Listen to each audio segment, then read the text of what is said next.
hum of the van's engine was like a heartbeat, steady and alive, as we wound through the Appalachian mountains. It was late June, the air thick with the promise of summer, and the four of us, Maya, Eli, Sophia, and Dylan, were buzzing with the kind of reckless freedom that only comes after college graduation. No more exams, no more deadlines, just the open road and a vague plan to camp under the stars in West Virginia. I was behind the wheel, my camera resting on the passenger seat, ready to capture every moment of this trip. The others were sprawled out in the back, laughing over some dumb joke Eli had made about bears. "Seriously, Eli, if we see a bear, you're the bait," Sophia said, her voice sharp but playful. She was the planner of our group, always 3 steps ahead. Her dark hair pulled into a tight ponytail that somehow made her look more serious than she was. Eli, slouched against the window with his sneakers propped on the seat, grinned. "Nah, I'd charm it. Bears love me." His curly blonde hair was a mess, as usual, and his green eyes sparkled with mischief. He'd been my best friend since we were kids, always dragging me into adventures I'd never have the guts to try on my own. Dylan, Eli's older cousin, snorted from the back. "You'd trip over your own ego and get eaten first." He was the quiet one, broad-shouldered and steady, with the mechanic's hands that were always fidgeting with something. Right now, he was twisting a keychain like it owed him money. I glanced at them in the rearview mirror, my heart swelling. This was it, the summer we'd been dreaming about for years. No responsibilities, just us, a rented van and a map dotted with trails and overlooks we'd found online. Our destination today was Ravens Point, a scenic spot in the Monongahela National Forest that promised a killer view and a decent trail for hiking.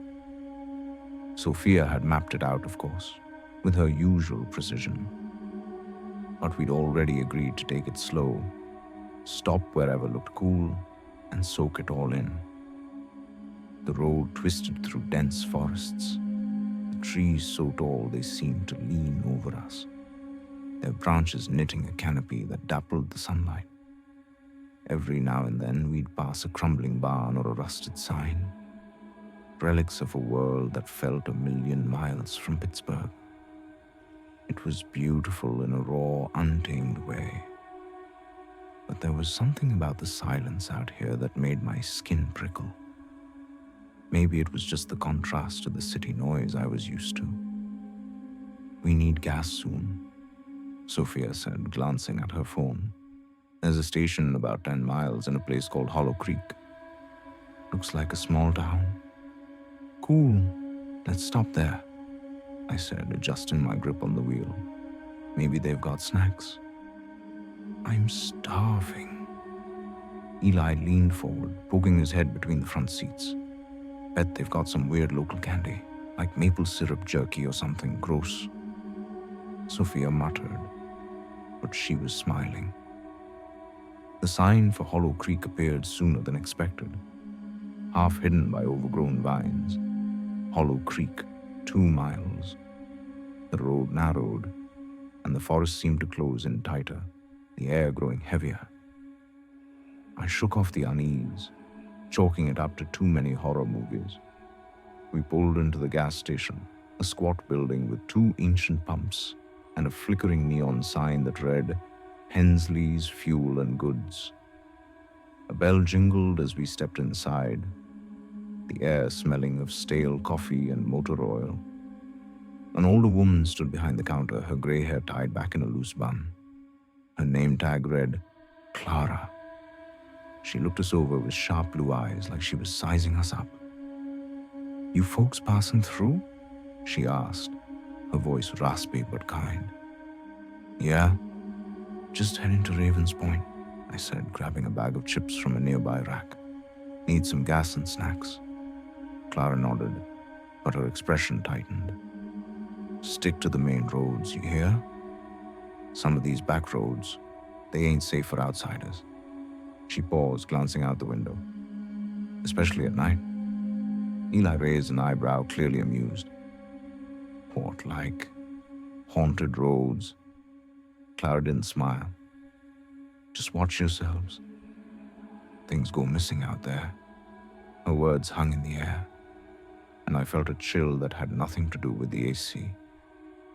Sophia shot me a look, but Dylan just shrugged, already heading back to the van with a soda in hand. We paid, filled up, and hit the road again, Clara's warning echoing in my head. Ravens Point was everything the internet had promised. Craggy cliffs overlooking a sea of green, with the sun painting the sky in shades of gold and pink. We parked near a trailhead and hiked to the overlook, our laughter bouncing off the rocks. I snapped photos of Sophia balancing on a boulder, Eli pretending to push her off, and Dylan staring out at the horizon like he was in a movie.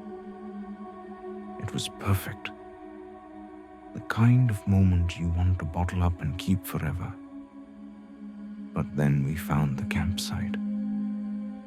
It was tucked just off the trail, hidden by a cluster of pines, a tattered tent, a fire pit gone cold, and a scattering of items that didn't belong.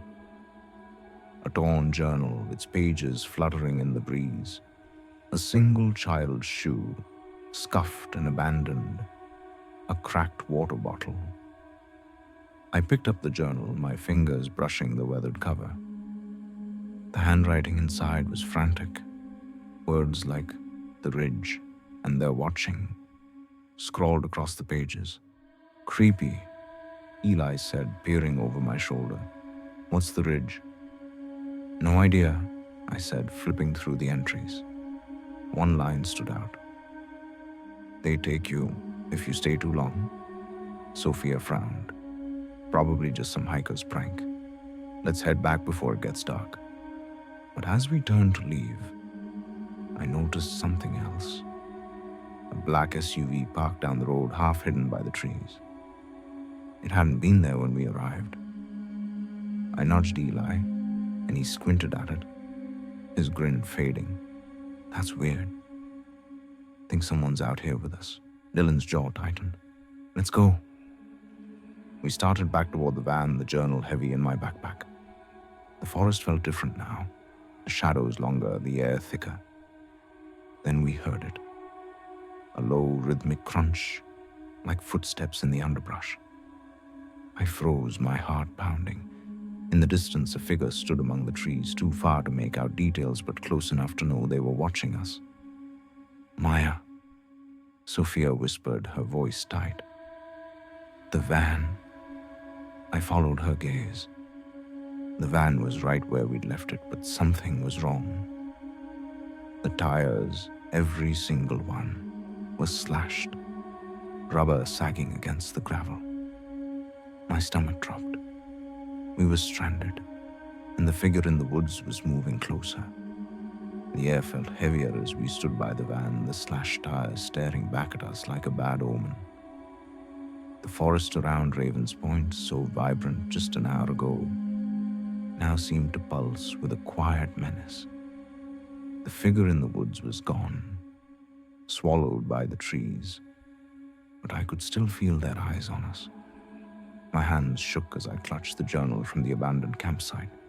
Its cryptic warnings, the ridge, they're watching, burning in my mind.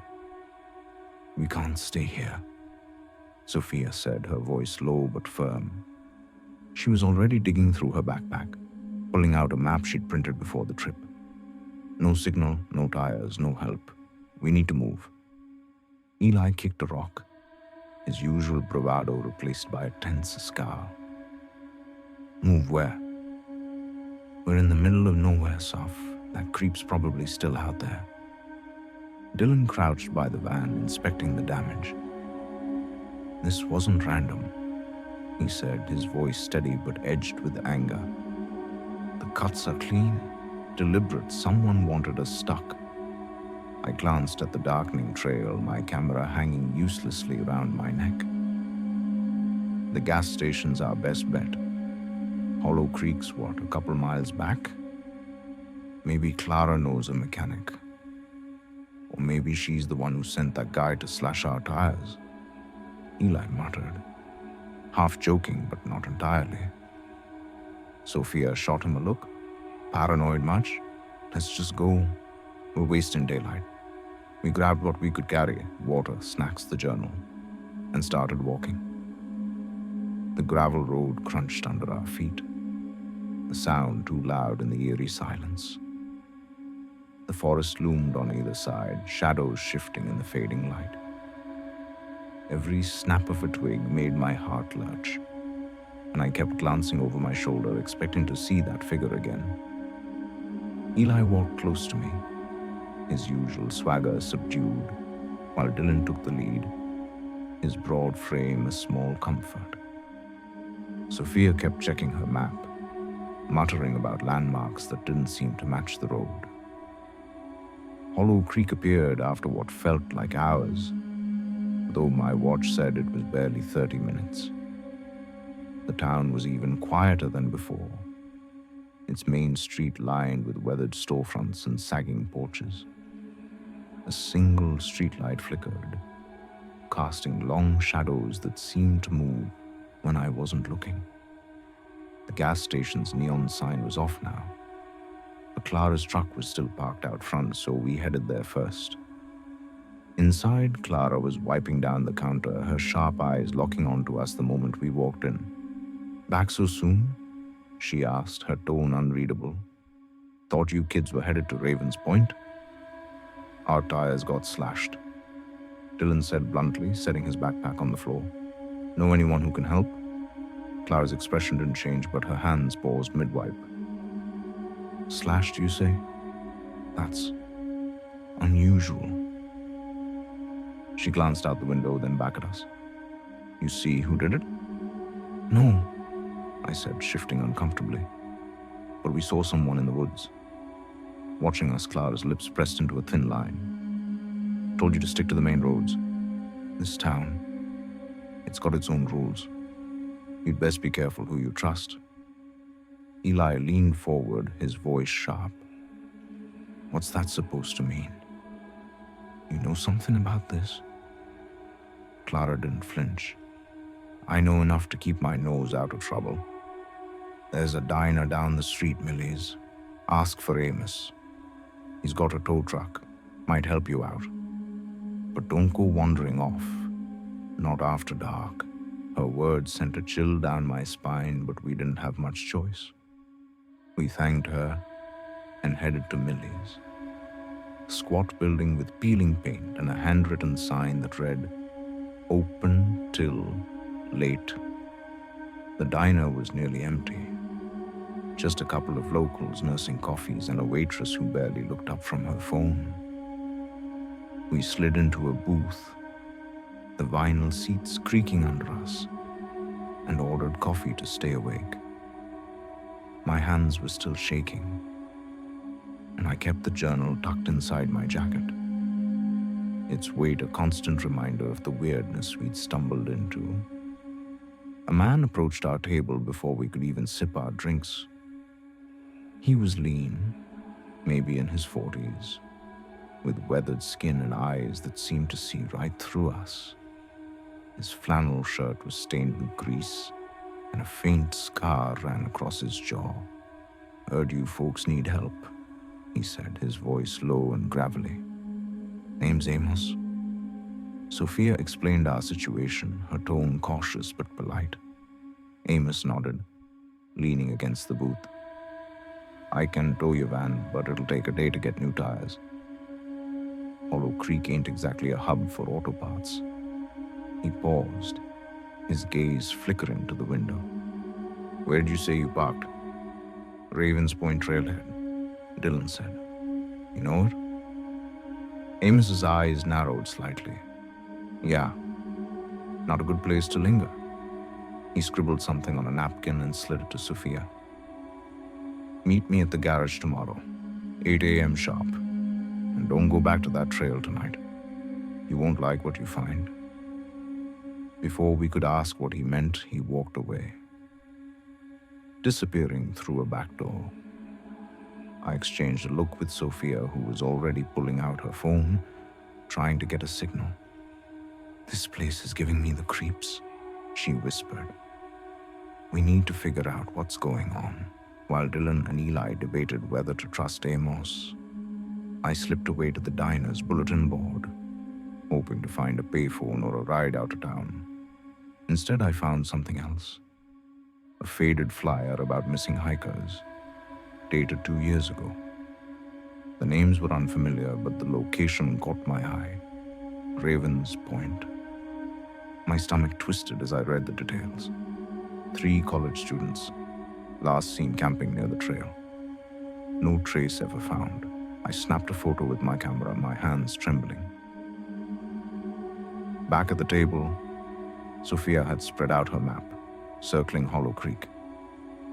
"This doesn't make sense," she said, frustration creeping into her voice. "The trailhead's only a few miles from here, but the roads don't line up. It's like the map's wrong. Or the town's hiding something," Eli said, his voice barely above a whisper. Dylan leaned back, his arms crossed. "We need to split up.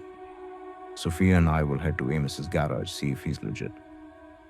Maya, you and Eli check the library across the street. Maybe there's something about this ridge thing in that journal." I hesitated, not loving the idea of splitting up, but Sophia nodded. "Fine. But be quick, and don't do anything stupid." The library was a small, musty building with rows of sagging shelves and a single librarian who barely acknowledged us. Eli and I split up to cover more ground, him flipping through old newspapers while I searched for local history books. The journal burned a hole in my jacket, and I finally pulled it out, scanning its pages under the dim fluorescent lights.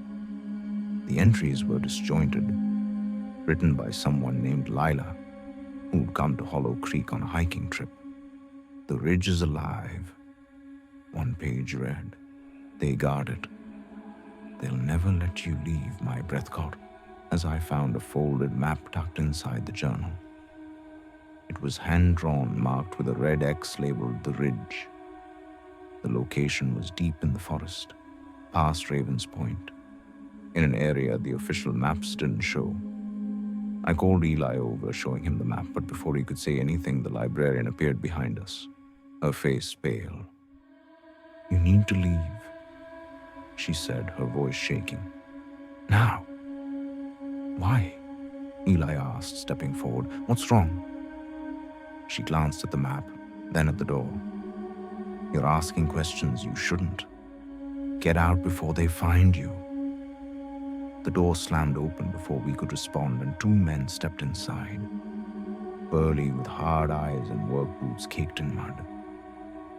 They didn't say a word, just stared at us, their hands resting on their belts like they were ready to grab something. My heart raced as I grabbed Eli's arm, pulling him toward the exit. Outside, the street was darker now, the streetlight flickering out completely. We ran back to the diner, my mind spinning with the map, the flyer, and Lila's warnings. When we burst inside, Sophia and Dylan were already there, their faces grim. The garage was empty. Dylan said, his voice tight. "Amos never showed."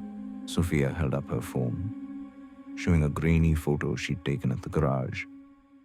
It was a wall covered in old newspaper clippings, more missing hikers, all linked to Ravens Point. "This isn't just a coincidence," she said. "Something's wrong with this town."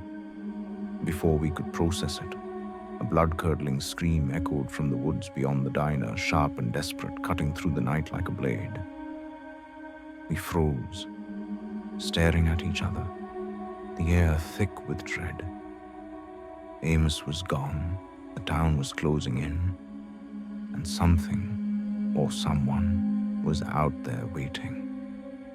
The scream lingered in the air, sharp and raw, like a wound torn open in the silence of Hollow Creek.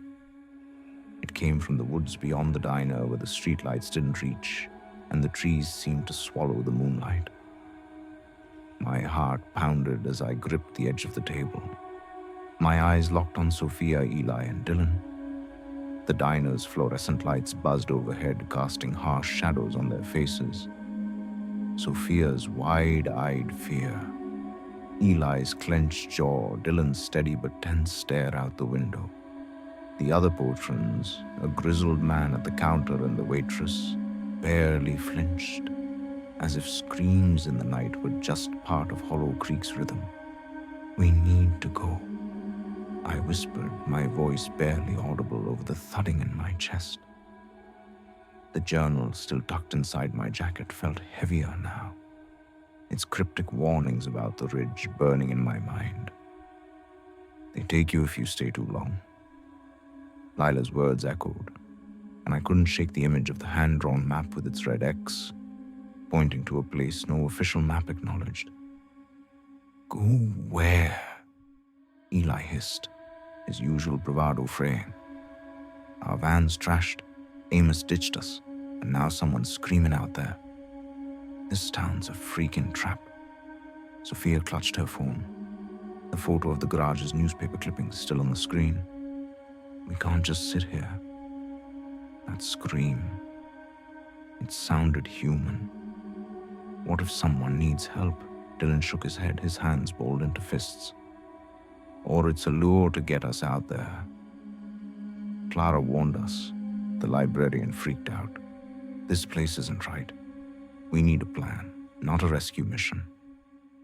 I glanced at the diner's door, half expecting those men from the library to burst in. The memory of their cold stares and mud-caked boots sent a shiver down my spine. "The map," I said, pulling the journal from my jacket. "It's all we've got.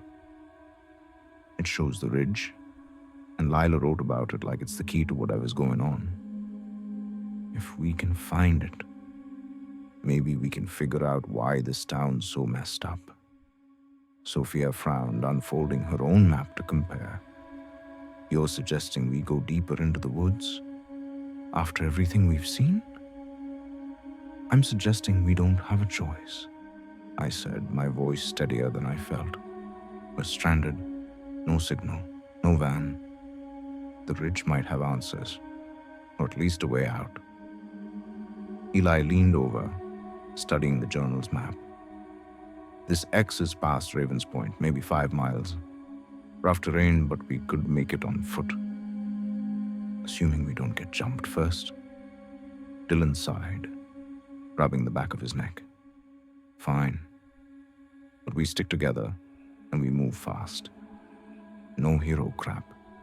We grabbed our bags and slipped out of the diner, the night air biting at our skin. The town was eerily still. The only sound, the faint rustle of leaves and the distant hum of crickets. Hollow Creek's main street stretched out like a ghost town, its buildings dark except for a single flickering porch light. We followed the journal's map, cutting through an alley to avoid the main road. My camera bounced against my chest, and I wished I'd brought something more useful, like a weapon.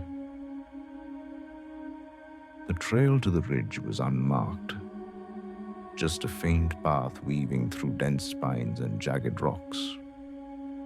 The moonlight barely penetrated the canopy, forcing us to rely on Dylan's flashlight. Every snap of a branch made me jump, and I kept glancing back, half expecting to see the library men or that shadowy figure from Ravens Point. The journal's words looped in my head. "They guard it. They'll never let you leave." After an hour of hiking, my legs burned, and Sophia was breathing hard, her usual composure cracking. "This better be worth it, Maya," she muttered, brushing sweat from her forehead. "It will be," I said, though I wasn't sure I believed it. The map led us to a clearing where the trees parted, revealing a rocky outcrop that sloped upward.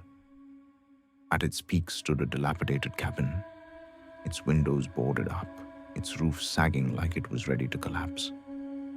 Strange symbols were carved into the surrounding trees, spirals and jagged lines that looked too deliberate to be random. "That's it," Eli said, his voice low. "The ridge." The cabin's door creaked as Dylan pushed it open, revealing a dusty interior lit only by slivers of moonlight. Inside, the air was thick with the smell of mold and something metallic. My flashlight swept over the room. A rusted stove, a broken chair, and a wall covered in photographs pinned to a rotting corkboard. My stomach churned as I stepped closer. The photos showed people, hikers, tourists, families, smiling at first, then terrified in later shots. One face stood out. A younger Amos, maybe 20 years ago, standing at Raven's Point with a backpack and a grin. "Oh my God," Sophia whispered, pointing to a